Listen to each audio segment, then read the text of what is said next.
More action for Bloomburrow. Another card seeing a lot of gameplay has now gone up over 400%.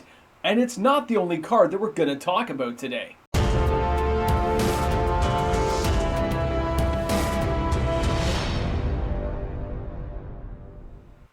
The more gameplay that Bloomburrow is starting to have with players, the more we're starting to see these prices adjust.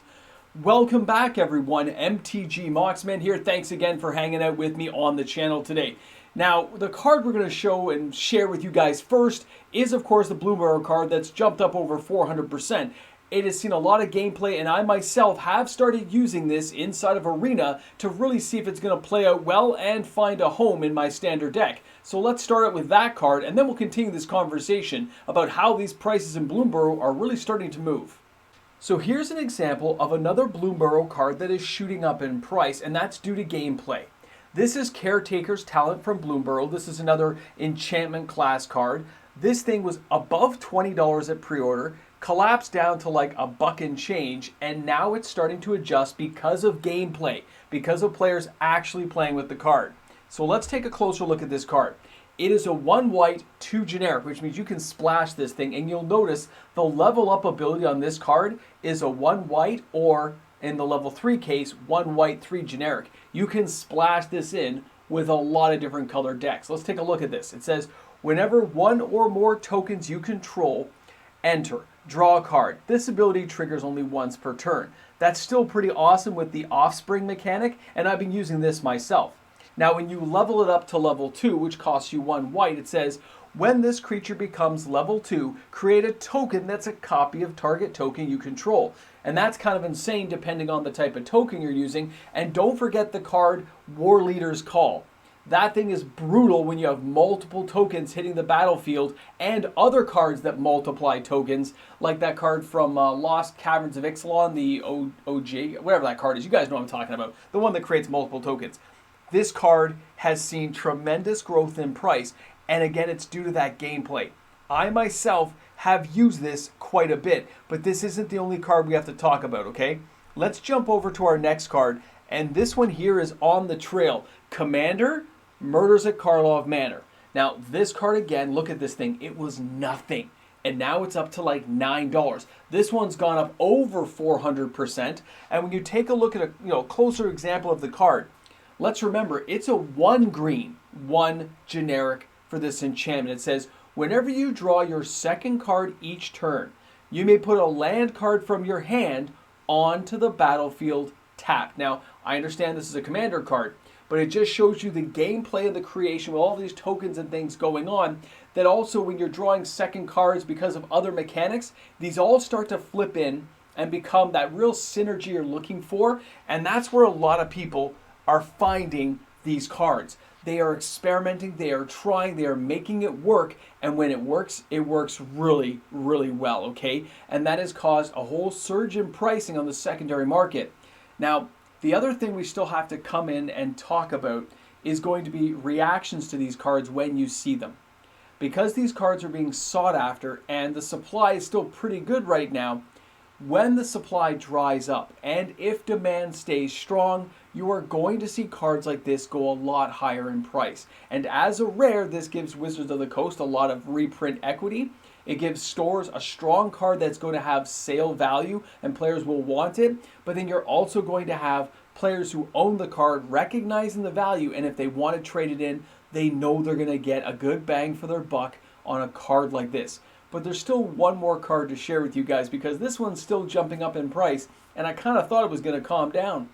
Now, I need to continue this conversation about what's happening with Knowledge Vault, and that's because of Flubs the Fool. But the idea of this reserve list card continuing to climb is starting not to make sense, okay? So if you're a player looking for this card, let's slow your roll and think about what we're getting into. Because of the FOMO following this particular card, and the fact it was starting to trend down, and then the sales surged again, causing another bit of an uptick and a harder supply and demand issue, which means there's just not enough out there, guys, and it's causing the price to really flip around, and that's the problem with the reserve list market. There's only so many available. Now, when you're looking at the Knowledge Vault here and you see it's a forecasting cost artifact that says, 2 and tap, Take a card from your library without looking at it and place it down under the vault. Sacrifice the Knowledge Vault to discard your hand and take the cards under the vault into your hand. If Knowledge Vault leaves play, you put all those cards in your graveyard. Okay, so in a Commander game, I know players who've been using this now. I've seen a few of my friends try things out, and they are having a lot of fun. I'm not going to take that away from anyone, but I just want a little bit of rhyme and reason to this because this card hasn't been this high since 2021. The supply hasn't been this low since 2022, and they just don't match up to what is going to happen in this market. So if you're a person who's seeking out the Knowledge Vault, the only thing I can tell you is it's not a good time to buy. The price is way too high and it's inflated by the FOMO action. If you are a person playing Commander, how many copies of Knowledge Vault do you think you need? Just one, right? Makes common sense. So why would somebody buy 20?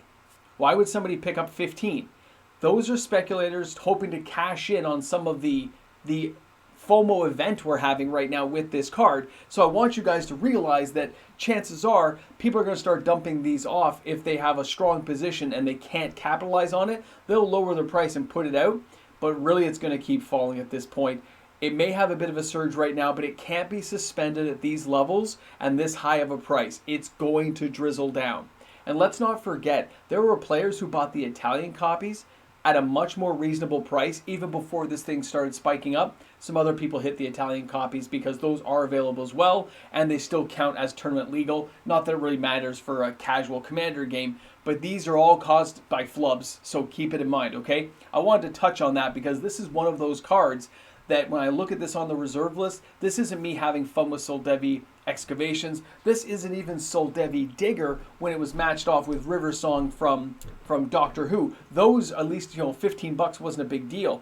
But when you see the Knowledge Vault at this price and the fact that people are still looking for it and it's on multiple wish lists, that just kind of gets me going saying, whoa, this thing may continue to go up in price in the next week or two. It may break the 150, 160 barrier, but it shouldn't. It doesn't have the market grip to really hold there unless the Flubs deck becomes a mainstream thing that everyone just has to dive into. And if this is one of those cards that is desired to fit into the Flubs deck, we'll find out. All right, now, before we end things off today, I also just want to touch base on a couple of things. Most of you guys know at this point in the video, we'd be wrapping things up. But I want to touch on one more thing, and that's just a reserve list card with another option available for you for those people looking for it. Take a look at this card. Now here we have a reserve list card that has been falling in price for a very long time. From Arabian Nights, this is Drop of Honey. This card has been above $1,000 US and now can be had in near mint condition for $399 US. Now, understanding if you wanted a rougher copy or just a real copy, you can still save about 50% of the value of this card by shopping around. Now, if you're a person who is looking at this card closely, you'll see that the Drop of Honey is only a single green to cast this card. And it says, during your upkeep, the creature in play with the lowest power is destroyed and cannot be regenerated. If there is a tie, you choose which to destroy. Drop of Honey must be discarded if there are no creatures in play. This is an amazing control card that a lot of players like to play with, but it's a very expensive card. So I want to give you guys and just remind you there are options out there. Please take a look and pay attention to Professary Nodes, okay, from Planar Chaos. This card's 50 cents. It's been reprinted in Time Spiral Remastered. This is an amazing card. You might as well buy the foil, the rarest version possible, and it's not going to cost you anything.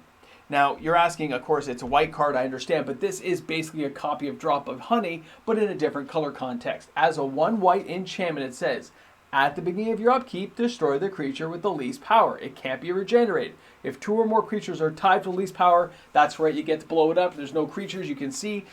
Anyway, you're saving hundreds and hundreds of dollars on this card, and you're saving it by just not buying the Drop of Honey from Arabian Nights and going ahead and buying the Nodes instead. Now, the remastered version of this is even cheaper, and the Nodes is an amazing card. Yes, green likes to use this, and in a Commander deck, green and white combo, yeah, you could have both in your deck. But if you're a player looking for those kind of options that don't cost you, but still have the same effect as a reserve list card, that's a really amazing card like Drop of Honey, then the nodes are what you're going to want to use. Yes, it's a different color scheme, I understand, but there are ways of getting it out. There's ways of adding multicolored lands in there to make it work for you. And I just hate to see people spend bucket loads of money on reserve list cards if they don't really need the reserve list card per se and they're not a collector of reserve list. They just want a good game effect in their commander game. And I want you guys to understand there are lots of cards out there that can help imitate reserve list cards but not have the price tag attached. And I hope this kind of visualization and showing you one of the examples will help you guys, in choosing some cards, or at least go looking.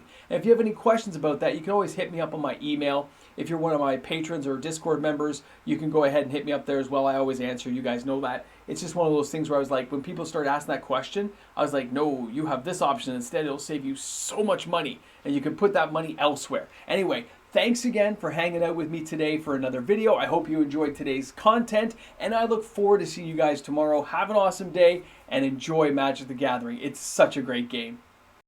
Here we are. We're back again at the end credits. These are the patrons, the ones who make it happen each and every day. Because of these patrons, daily uploaded content is made possible and viewed on YouTube by thousands and thousands of people. So thanks again to my patrons. Thank you again to all my YouTube membership members and the regular viewers of the channel who give my videos thumbs up every day. I'll see you guys tomorrow. Have a great one. Well, well, well. Welcome back to the Ramble and the Jamble. You guys have made it to the after party, the special place with the green screen. Oh, I could turn it off. I'm just not going to. I want you guys to think about the stocks going up, because those Bloomburrow cards changing prices is money being made by some people. Reserve list cards dropping is money being lost by somebody, but also money being made by somebody else. It's a crazy time right now. So many amazing things going on, and I love watching it all happen. The only thing I'd like to add is I don't think people understand how dry the stock is going to get on some of these cards in the next 2 weeks.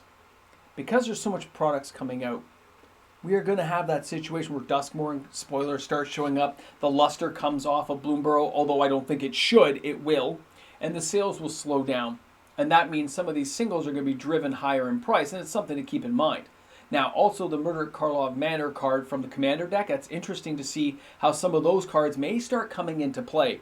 So because of that, I'm going to pay a little more attention. The Surveil lands are doing quite well as well. And the sales are starting to rise on some of those. So it's one of those things where, yeah, the ramble jamble here at the end is something to pay attention to. And if you made it this far in the video, put down coffee cup for the 50K party. Coffee cup. All right? You never know why. All right, guys. Have a great one.